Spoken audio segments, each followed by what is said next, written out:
आपल्या सर्वांच्या आशीर्वादाने 2 वेळा या मतदारसंघाचा आमदार होता आला आणि म्हणून तो आशीर्वाद तुमच्या माझ्या पाठीशी सदैव राहावा म्हणून दरवर्षी माझ्या वाढदिवसाच्या निमित्ताने तुमच्या जो माझ्यावरचा जो कर्ज आहे तो कसा खरडवता येईल, तो कर्ज कसा मला फेडता येईल याच्यासाठी हा माझा छोटासा प्रयत्न आहे, जो मी आणि माझी मिसेस सविता पुराण गेल्या 15 वर्षांपासून सतत आमगाव, देवरी आणि सालेकसा या 3 तालुक्यामध्ये चष्मा तपासणी, रक्तदान शिबिर अशा प्रकारचे कार्यक्रम दरवर्षी होतात. याही वर्षी आपल्या सर्वांच्या आशीर्वादाने बोरगाव आश्रमशाळा या ठिकाणी रक्त तपासणी आणि डोळे तपासणी आणि सोबतच मोतियाबिंदू ची तपासणीचा शिबिर आयोजित करण्यात आलेला आहे. या कार्यक्रमाचे उद्घाटन ज्यांनी सुरुवातीला आपल्याला मार्गदर्शन केलं असे जिल्हा परिषदेचे अध्यक्ष लायकराम भेंडारकरजी, ज्यांनी तुम्हाला सखोल असं मार्गदर्शन केलं. आमदार खासदार झाल्यानंतर कोणी छत्तीसगढी नाच आणते, कोणी नाटक करते, कोणी बैलाचा पोट लावते, तर कोणी कबड्डी स्पर्धा खेळते.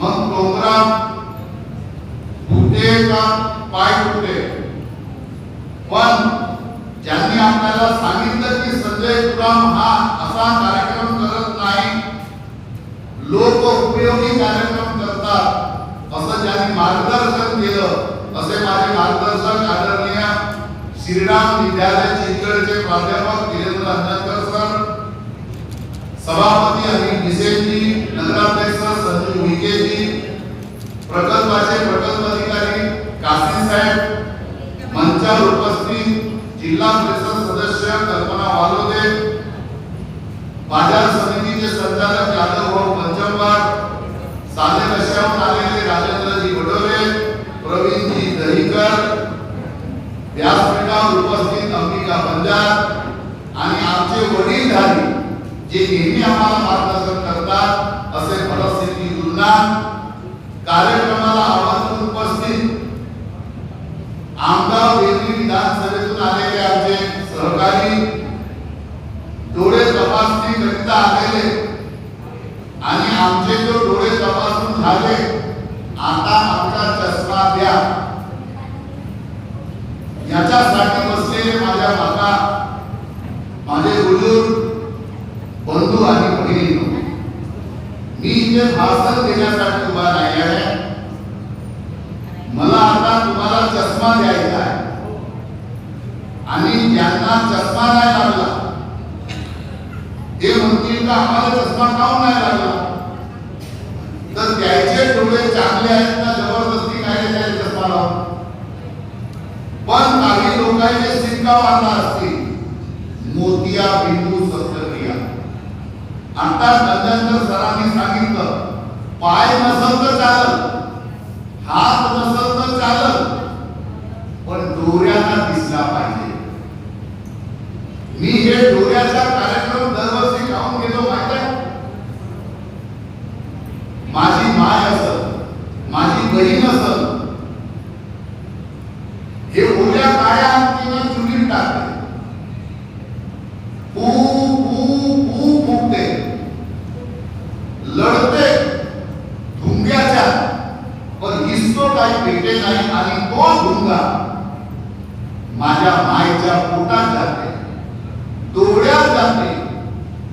वयाच्या 45 45व्या वर्षी तिले दिसेनासे होते आणि मग तिच्या जीवनामध्ये अंधत्व येऊ शकते. माझ्या कोणत्याच पायाला, माझ्या बहिणीला, माझ्या शेतकऱ्यांना अंधत्व येऊ नये, अंधळा होऊ नये म्हणून मी दरवर्षी चष्मा शिबिर लावतो. आणि ज्याने मोतिया बिंदू झाला असल त्याने मी नागपूरला पाठवतो आणि कोई मोफत माझे मुलाची गाडीमध्ये येत होतो सविता सोबत. एका माय माऊलीच्या फोन आला का सविता बाईमध्ये 200 रुपये लागतात का मला चेक करावं डोरे. कोण बाईच्या फोनवर? तर त्या बाईने माहित नसेल म्हणे तिने कोणीतरी उलटा सीधा सांगला असतील का पैसे लागतात. हा जो शिबिर आहे माय हा आपण मोफत करतो. मी ज्याने बोलवतो ते मी फुकट येते. आणि हा जो आपण कार्यक्रम करतो तो सुद्धा आपल्या अंगावर घेऊन कार्यक्रम करतो. कारण तुम्हाला जर अंधत्व आला तर तुमच्या घरच्या परिवाराला किती त्रास होऊ शकतो हे मला माहित आहे. आणि म्हणून मी मोफत शस्त्रक्रिया करतो. पण काही लोक असे चर्चा करतात मोतिया बिंदूचे ऑपरेशन म्हणजे डोळे काढतात. नाही जाऊ बाबा, डोळे काढतील. कोणताच डॉक्टर, दुनियाचा कोणताच डॉक्टर तुमचे डोळे काढू नाही सके. आणि समजा डोळे काढलं तर फिट नाही होऊ शकेल. दुनियातला कोणताही डॉक्टर, बहुतांश डॉक्टर बी असेल तरी तुमचे डोळे नाही काढू शके. फक्त तो डोळे साफ करते, लेन्स टाकते. समजा डोळे काढलं तर कसा काढत. पण आमच्या ग्रामीण भागामध्ये अशी प्रचार आहे नाही जाऊ बाबा डोळे काढतील. मी तुम्हाला सांगतो डोळे काढता येत नाही, डोळे काढत बी नाही. फक्त डोळ्यावरून तुमच्या लेन्स टाकते आतमध्ये. आता मोठमोठ्या मशीन आल्या आहेत. तुम्हाला घाबरावाची गरज नसेल. 15 मिनिटांमध्ये तुमच्या मोतिया बिंदूचा ऑपरेशन होईल आणि सुरक्षित तुम्ही घरी याल. तुम्हाला काही चिंता करायची गरज नाही. तुमचा मुलगा, तुमचा भाऊ संजय पुराम तुमच्यासाठी सदैव तयार आहे. तुम्ही घाबरू नका, तुम्ही घाबरू नका. तुम्ही कोणतीही लढता संजय पुरामने फोन करा तो येईलच. तुमच्या सुनेच्या पोरीच्या डिलिव्हरी असतात सविता पुरामला फोन करा. गंगाबाई आणि केटीएस भंडार फोन झाले ते नाही बी आली तरी ते फोन करलच. माझ्या वाढदिवसाच्या निमित्ताने ज्यांना पाय नाही, ज्याला चालता नाही त्याला आपण ही सायकल सुद्धा देऊ राहिलो. तुम्ही पाहत असाल ते 3 चक्की सायकलला काही लोक संजय पुरामचा फोटो लावून फिरतात. ज्याला पाय नाही आपण त्याला रिक्षा देत आहोत. भविष्यामध्ये तुम्हाला रक्ताची जर गरज पडली तुम्ही मला फोन करा. संजू भाऊ माझी बहीण भरती आहे दवाखान्यात, माझा भाऊ भरती आहे दवाखान्यात, माझा बाप भरती आहे दवाखान्यात, डॉक्टर रक्त लागते म्हणते. संजय पुरामने फोन करा. ज्या दवाखान्यामध्ये आमचा भाऊ, बहीण, आई भरती असेल त्या दवाखान्यामध्ये हा तुमचा भाऊ संजय पुराम रक्त पाठवल. आमचा तुमचा जीव वाचल. त्याच्यासाठी म्हणून उद्या रक्तदान शिबिराचं आयोजन माझ्या वाढदिवसानिमित्त आमदारने करण्यात येत आहे. आणि त्याच्या पूरा बॉडी चेकअप करून राहिलो. आता तुम्ही म्हणाल हा आमदार सप्पा बॉडी चेकअप करत कसा होय. पूरा बॉडी चेकअप करणार मी पूरा. काहून कोणाला शुगर आहे का बीपी आहे हे आम्हाला माहितच नाही आहे. तो डॉक्टर दवाखाना आहे डॉक्टर जुलाचा, त्या डॉक्टर जुलाच्या दवाखान्यामध्ये एक दिवस ते गेलो तर तो मला सांगेल आमच्या आदिवासी लोकांच्या शुगर 400 झाला तरी माहित नाही आहे. आमच्या आदिवासीचा बीपी 80 झाला तरी माहित नाही होय. त्याने माहित नाही की आपल्याला बीपी आहे का शुगर आहे. तो आपला काम करायलाच करते आणि जरी लकवा मारलं तरी त्याला समजते की आपल्याला बीपी आहे. तुम्हाला सांगतो हा लकवा बीपी मुळे होते, ब्रेन हेमरेज बीपी मुळे होते, त्या शुगर मुळे भी होते. आणि हे आपल्याला माहित नसल्यामुळे आपण काही करू नाही, आपण काही दवाई खाऊ नाही, आणि आपण दवाई खाऊ नाही तर मग आपल्याला काही ना काही होते. म्हणून आपल्याला काही झाले नाही पाहिजे, म्हणून पूर्ण आरोग्याची चाचणी करून राहिलो. शुगर असेल, कॅन्सर असेल, टीबी असेल, जो भी असेल निघू द्या ना. काही काही लोक घाबरतात, मी जर चेक केलं ना करून काही बिमारी निघली तर मी मला बेकार होईल बेटा. अरे हर बीमारी के ऊपर इलाज है. म्हणून आरोग्याची तपासणी झाली पाहिजे. हा कामाचा माझा उद्देश आहे आणि म्हणून मी दरवर्षी माझ्या वाढदिवसाला हे अशा प्रकारचे कार्यक्रम करतो. तुम्ही मला निवडून दिल्या, तुम्ही तुमची जबाबदारी पूर्ण केल्या. आता मला तुमचा पोरगा म्हणून, तुमचा भाऊ म्हणून मला माझा कर्तव्य पूर्ण करायचे आहे, मला माझी जबाबदारी पूर्ण करायची आहे. अनेक लोक मला म्हणते का भाऊ नका शिबिर के वास्ते म्हणतो ना, पण मी नाव सांगा ओळख केला नना मीटिंग नना शिबिर मीटिंग के वास्ते पण मी भाऊ ओळखली. इव्हेंट नाव सांगा ओळखा, इव्हेंट नाव सांगा ओळखता पाहिजे, इव्हेंट नाव सांगा चर्चा केला पाहिजे, इव्हेंट आपला अडचण नावासामने घेतला पाहिजे. अरे त्यांना मियर टेकरांना दुसरं थोडे आधार करतो, मियर टेकरांना त्यांना मिया जो अडचण आज निवा अडचण दूर किया है नाव जबाबदारी म्हणतात.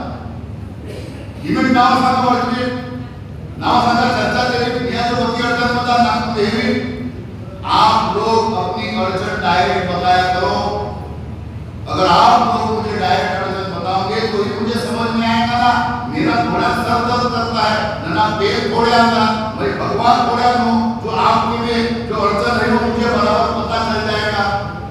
आप अड़चन बताना चाहिए कि अड़चन हमारे को किसान को बताते बोनस का पैसा नहीं आया,